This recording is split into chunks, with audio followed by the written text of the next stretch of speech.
United States.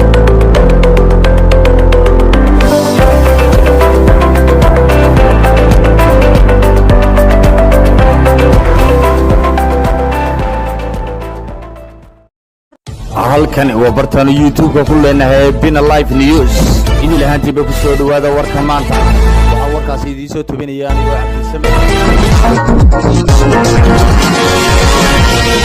laba markab oo ah kuwa dagaalka oo laga leeyahay dalka Mareykanka ayaa maray marin biyoodka Taiwan sida lagu shaaciyay war ka soo baxay ciidamada badda Mareykanka. howlgalkii ugu horeeyay oo noocan ah oo dhacay tan iyo markii ay si korodhay xiisada u dhaxaysa Taiwan iyo Shiinaha oo cirka isku sii shareertay markii afhayeenka aqalka wakiilada Mareykanka Nancy Pelosi ay horaatay bishan booqatay dalka Taiwan.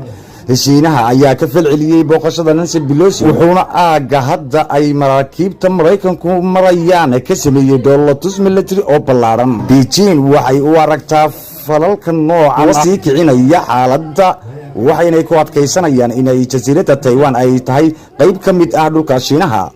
axadii maanta ayay ciidanka Shiinuhu sheegeen inay la socdaan dhaqdhaqaaqyada labada markab iyagoo sheegay inay sameynayaan feejignaan dheeri ah diyaarna u yihiin in ay ka jawaabaan dandaansi kasta. sida ay ku warantay wakaalada wararka ee Reuters, ciidamada badda ee Mareykanka ayaa bayaan ay soo saareen ku sheegay in tagitaanka marin biyoodka Taiwan ay muujinayso sida ay uga go'an tahay Mareykanka in la helo marin xor ah oo furan